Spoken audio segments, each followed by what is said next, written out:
Hey guys, Ponce here on the PvE, here to show you guys a preview of some experimental items which may make it into the live version of the game for Season 7. So yeah, let's get started off here with some of the more simple things. We're going to start off with the basic control ward and then move on to stuff that's going to affect, less people, in order, roughly in order. But in any case, control wards, obviously wards, something that should affect everyone. Are you guys buying your wards? Anyway, control ward is the replacement for the old pink ward, very similar in function with a number of differences. So let's just go over what it is here. Places a ward that reveals the surrounding area. Sound familiar? So far the same. This device will disable and reveal nearby wards and hidden traps. Moderate difference. Control wards do not disable other control wards. Camouflage units will also be revealed. So that's probably the key issue there, the camouflage thing. We'll get to that in a second. The basic cost of the control ward is 75 gold. So it used to actually be 50 on the PB for a while, but yeah, they raised it up to old pink ward costs. Of course, pink wards just don't exist anymore, by the way. This is the replacement. You can hold 3 at once and can only have 1 on the field at any given time. So 1 pink ward per person. So just like currently it is on live with pink wards. Or rather, control wards. Anyway. So a thing to note, actually disables nearby wards. So you know how the sweeping lens thing would disable wards? Whereas, pink ward, if you put it down by another ward, it wouldn't disable it, but, you could hit it, you could see it, and you kill it.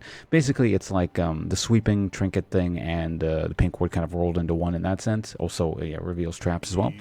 Now, the key difference, probably the biggest difference, is camouflage units will be revealed, but stealth units won't. No, that's the difference in the whole stealth, it gets kind of a sort of rework thing with the stealth thing, but stealth has been divided into camouflage units and stealth units. So think of it this way.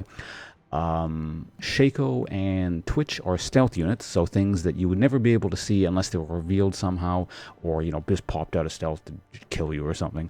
Whereas Evelyn was the kind of thing, Evelyn is a camouflage unit, where, she wouldn't normally be revealed, but if she got too close to a person, they would see her. Also note that Rengar's rework, incidentally, is a camouflage unit now. So, yeah, you can see him with this stuff. So basically, this ward will spot out stuff like Evelyn, but not stuff like Twitch. All right. Moving on, we have, let's do Edge of Night next. So Edge of Night builds out of Pickaxe and Serrated Dirk and Null Magic Mantle, costing 3,100 gold. The total, or what it does, is 60 attack damage, 35 magic resistance, 15 lethality. Notice that's the new stat there. You probably want to watch my video on lethality if you don't know what that is. It's on my channel somewhere. It's slightly out of date, given that, as I've hinted in the video, they probably would change, or there was a possibility they would change some of the numbers associated with lethality, but my actual explanation and the math involved to figure out what lethality does is the same. So the basics are the same, it's just the context changes slightly, and it might still.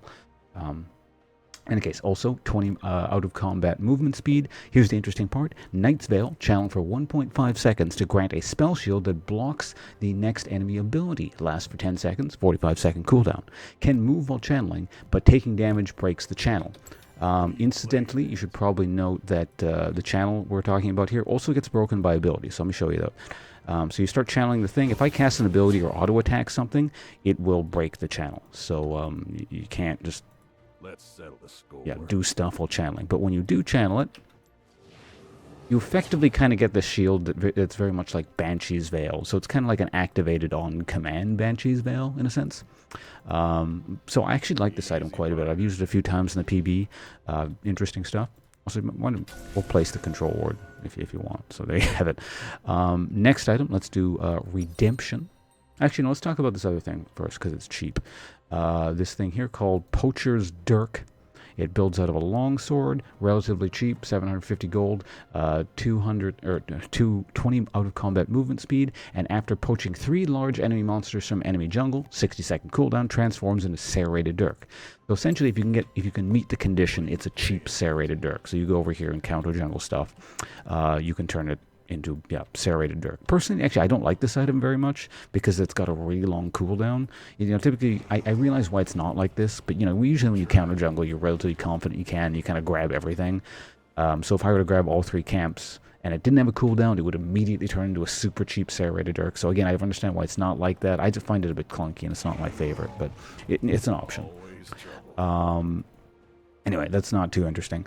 So next we're going to go with an actual new item, Redemption. So right here, Redemption. We'll click on it. Support item builds out a Forbidden Idol and Crystalline Bracer. For the most part, support anyway. 400 health, 75% base health regeneration, 75% base mana regeneration, and 10% cooldown reduction. Passive, 10% heal and shield power. Now here's the interesting part. Unique active, targeting an area within 5,500 range. So yes, massive. After 2.5 seconds, call down a beam of light to heal allies for a certain amount of health that scales with level, or rather, I should say, it's 130 plus 20 plus 20 per level of target health, and then burn enemy champions for 10% of their maximum health as true damage, and deal 250 true damage to enemy minions. Yeah. 120-second cooldown. Can be used while dead. Yeah, if your character dies, you can still cast this. Interesting stuff. I'll go just kind of show you here quickly. Or rather, I don't even need to go up to them. So notice on the minimap here how big that is. I could actually use it on the bottom lane from here, or top lane. So let me just cast it like this. So yeah, if I was standing there, it would have healed me, if I'd actually taken damage. So I just kill all that. Anyway, so yeah, quite an interesting item there. Given the lack of particle effects, I'm wondering if that's placeholder stuff and they're going to change it and put actual particle effects in there. I thought they would have done that by now, which actually kind of tells me that a lot of this stuff might not go live this week, even though we have a new patch coming up, in theory, for the PB. But we'll see what goes live and what doesn't. It's hard to tell right now. Okay, last item, Knight's Vow. It's this thing right here. Another support item. So Crystalline Bracer, Cloth Armor. Crystalline Bracer results in Knight's Vow. 200 or 2,400 gold total. 400 health, 100% base health regen, and 20 armor. Unique active. Designate an allied champion as your partner. 90-second cooldown. So you can swap partners. Eventually. And what it actually does, if your partner is nearby, gain 40 additional armor and 50% movement speed when moving towards them. Passive, if your partner is nearby, heal for 12% of the damage your partner deals to champions and redirects 12% of the damage your partner takes from champions to you as true damage. So basically you can't mitigate that damage. Healing and damage reduction are reduced by 50% if you are ranged. So basically designed to work with melee champions. So it's very interesting that I find that a very fascinating item. It's what was it called? In Black Market Brawlers, I think the mode was called. Oh, the game just ended. Well, anyway, this gives us time to actually talk about stuff. What was that item called? I think it was a Martyr's Gambit or something like that. There was an item very similar to this, so it's interesting to note that an old Black Market Brawlers item is sort of, or at least in a certain version, is making it into the game. A similar-ish item at any rate. If I recall, yeah, Dead Man's Plate also came from that mode. I remember at the time, just kind of saying, I wonder if this is kind of Riot's experiment pool, items they've been thinking about, and eventually some of this stuff's going to make it into game. So very clearly some of the stuff has made it into game, and this is another example of that, sort of. Again, the idea is very similar. So yeah, in any case, that is, or those are the items which are currently being tested on the public test realm. I'm going to imagine all of these will make it into game in some capacity or another. Like, the numbers may get messed with. As I was saying, I feel like the not the Knight's Vow, the redemption item, since it's kind of like the particle effects will suck and that you can't really see them very well. I get the impression these are somewhat incomplete, and they're probably going to undergo more testing on the PB before they hit live. Again, even though there is, or it should be, according to the schedule, a PB patch this week. But then again, we're reaching the end of the season, and that kind of messes with things, so who knows what's going on. But my guess would be it's not going to hit live exactly yet.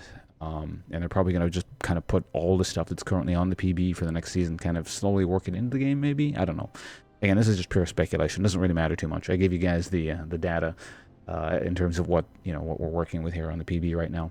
So yeah, make of that as you will. I'm off to probably go stream shortly after uploading this, or maybe I'm already streaming. Who knows? That's what I'm usually doing on twitch.tv/bots. Thanks for watching, everyone, and see you around.